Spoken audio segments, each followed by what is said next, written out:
सतूर के दरबार में भी पता नहीं कितने दुखी जाया करते थे और सब को वहाँ सत्संग में बैठाया जाता था।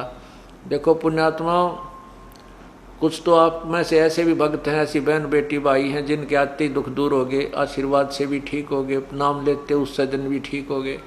और कुछ एक ऐसे हैं जो अभी तक उनको 2 दिन 10 दिन 20 दिन महीना 2 महीने भी लग सकते हैं। ये परमात्मा की लीला समझना, ये मत समझना कि ये भगवान के घर में कुछ ना हो रहा है, सब कुछ होगा। उसके अपने तरीके हैं, अपना ट्रीटमेंट है, उसको कैसे करना है। अब जिनके परमात्मा ने आते ही दुख दूर किए, उसको पता था कि ये भागेंगे नहीं और दूने दर्द होंगे। कुछ ऐसे हैं जो बहन भाई भगत हंगा करके लाओ, चल हमारे गुरु जी दौरा, जाते ठीक हो जाओगे, जाते ठीक हो जाओगे, ज्ञान उनको समझाते नहीं, तो वो आ जाते हैं अपने दुख निवारण करने के लिए। प्रभु को पता होता है कि जब ये ठीक हो गए तो ये बोर्ड करनी होंगे, तो झाड़े लवानिए हैं, तो उनको नहीं करेंगे ठीक। अब जैसे हम जाया करते उड़ा कनपेड़ जड़वान, कनपेड़ झाड़ दी, ठीक होया कि ना होया, हो गया तो फिर उसके पास नहीं जाना, फिर कदे कनपेड़ होगी तो तभी जाएंगे। तो हम परमात्मा नहीं चाहते कि यहाँ झाड़ा लावर उन्हें ठीक करके बेच दिए फिर कभी ना आए, इनके ऊपर फिर और बहुत कष्ट आएंगे। तो यहाँ पर वो भविष्य का भी ट्रीटमेंट किया जाता है कि ये पुण्यात्मा यहाँ आता रहे, 2 4 10 20 बार आने से इसको ज्ञान सुनेगा, सत्संग सुनेगा तो ज्ञान हो जाएगा, फिर ये डगमग नहीं होगा, फिर इसको परमात्मा स्वस्थ भी कर देंगे। यदि उसको पहले स्वस्थ कर दिया तो उसको और भयंकर दुख हो जाएगा, वो तो दुख दूर होगा, लेकिन आगने वाले समय में और भी बहुत कष्ट उस प्राणी थे, उनका बचाव नहीं हो पाएगा। वो दयालु इसलिए थोड़ी सी देरी करता है। उस देरी में हम न सोच लेते हैं देख कुछ लाभ नहीं होता, चाल की तो और चलाएंगे, कहीं और जाने के बाद फिर वो पता है समुद्र या नौका जो है बगैर पतवार के घूमती रहती है, उसका ठिकाना कोई नहीं। तो नल नील ने इसी उद्देश्य से सेवा प्रारंभ कर दी। अब वो क्या करते थे,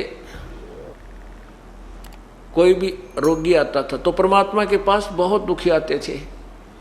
एक बार तो कहते हैं काशी में 160 कोढ़ी थे और वो कोढ़ी चले गए। कहने लगे भगवान आप सबके दुख दूर करते हो, हमारा भी कर दो। नो बोला परमात्मा बोले भाई थारे तुम्हारे दुख न कद नाट्या में, तुम आए ताज हो। उनको कहा बेटा तुम भजन करो, भक्ति करो, तुम स्वस्थ हो जाओगे। उन्होंने कहा ठीक है, जैसे जो आपकी आज्ञा। कहने लगे भगवान भक्ति तो हम कर लें, पर यूँ कोड कर्ण तना देता, पीड़ा बहुत होती है, आप दया कर दो, दया कर दो। परमात्मा को पता तो था, पर उनने उनको कह दिया अच्छा भाई करेंगे, परमात्मा से अर्ज होगी सुनाई तुम्हारी। तो कहते हैं वो सारे के सारे का कोड ठीक हो गया। कोड ठीक हो गया तो वो तो भाई फिर सच कहा बेटा सत्संग में आया करियो का। अच्छा जी।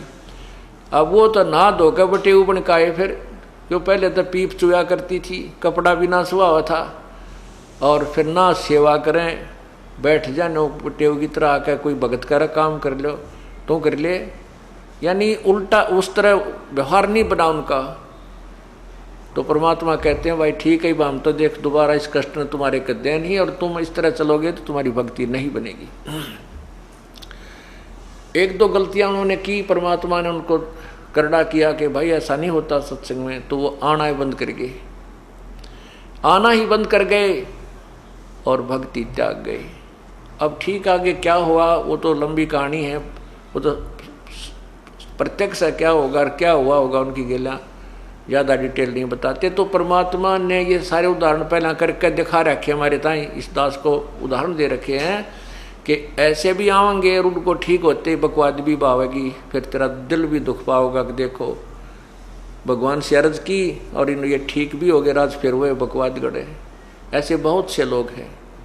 एक बेटगाम में हमारा भगत राजेंद्र जी, उनके घर हम सत्संग करने लाग रहे, वहाँ एक उसी गांव का एक कति रो है, बैठा बैठा है मैं मरूंगा, सब ने बता दिया, डॉक्टरों ने भी उसको लाइलाज कर दिया, सूझ रहा सारा शरीर, उसके पता नहीं गुर्दे खराब थे, सारी बुरा हाल हो रहा। और अंतिम सांस गिने, सांझ सवेरा जा रहा उसकी मौत का, ये से दयालु हमारे भगत उसको बुला लिया, एक आ जा तुम्हारे गुरुजी आऊँगे, हमारे पाठ हो रहा है, तू को नहीं मरे। सब ने पूछा भाई मैं बच जाऊँगा हमारे, क्यों मैं एक दिन लेट गया था, पाठ पहले प्रारंभ हो जाता था। तो सब भगत ने कहा तू चिंता ना करे, गुरुदेव नान दे तुझमा ठीक हो जाएगा। सब न रो है, उसकी पत्नी भी, पर ऐसी कृपा हुई मालिक की उसने नाम ले लिया, वो स्वस्थ हो गया। 5-6 महीने तो वो ठीक हमारे साथ आता रहा, फिर आंडी पा गया, मंदिर में पुजारी बन के बैठ गया उससे गांव में। अरे तेरा गजब हुई हो, और इतने सुख दिए परमात्मा ने उसको। तो ऐसे भी जिन और बतेरे हैं, तो इसलिए प्रभु अपने हिसाब से करते हैं। 1-2 बार तो अपने भक्तों जो जिनको आप लाते हो किसी को प्रभु कर देते हैं, लेकिन हमारा उद्देश्य ये है कि ठीक ठाक तो 2 मिनट का काम है, 2 सेकंड का कुछ भी नहीं उस भगवान के लिए यो। परंतु उन्हें तो और दुख दिखाई दे है कि यो नादान जय फिर हमारे इस रास्ते से भटक गया। तो काल तो बाट देखा इसकी, काल तो इंतजार कर रहा कि ये पुण्य तो कमाओगा यहाँ पर, शुभ कर्म तो यहाँ करके जाओगा और उसकी विरानमट्टी करवाओगा काल, फिर उसको कितना राजा बना देगा, कितना मेंबर बना देगा, कितना एमएलए बना देगा, और उसकी करवा के खराब कमाई ने और गधा बना देगा। परमात्मा को पता है ये मेरी आत्मा है, और काल के जाल में तुरंत फंस जाती है। मेरे ज्ञान को तो मैं 10 वर्ष समझाऊं और दूसरा 1 दिन में उसकी सारी बात मेरी ज्ञान को काट के वो काल का दूत उसमें फिट कर देता है मेरे भक्त में, और मेरे से दूर कर देता है। अंत कोट बाजी जहां हम रचे सकल ब्रह्मंडे, कहे कबीर मैं के करूं ये काल करे जीव खंडे। परमात्मा कहते हैं कि मैं सारी सृष्टि की रचने वाला हूं, मैं इतनी समर्थ शक्ति होते हुए भी अब मैं के करूं यो काल मेरे जीव को, मेरी आत्मा को जो मेरी शरण में आ चुका है उसने भी खंड कर देता, उसका नाम तोड़वा देता, कोई न कोई बकवाद गढ़ा के, कोई बहाना बना के। अनंत कोट बाजी जहां हम रचे सकल ब्रह्मांड। गरीबदास जी बताते हैं, कबीर जी यूं कहते हैं, कह कबीर मैं के करूं यू काल करे जीव खंड। यू काल जो है हमारे जीव को खंड कर देता है, यानी तोड़ देता है, उसको अपने पाले में ले जाता है।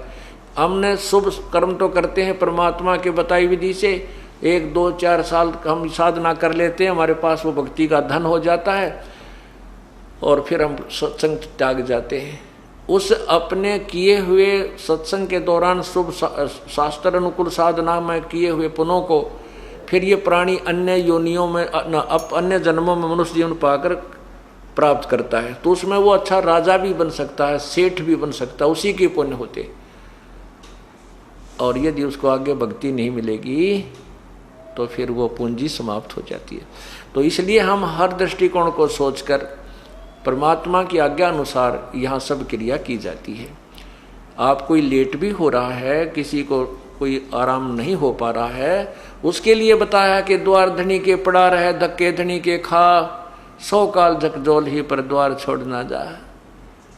राम नाम रटते रहो, राम नाम रटते रहो, जब तक घट में प्राणे, कदे तदीन दयाल के बनक पड़ेगी कानी। कभी तो उस दीन दयाल के यानी परमात्मा कभी तो सुनेगा जरूर आपकी, और यही भगवान है जो सुनने वाला, और कोई सुन भी नहीं सकता।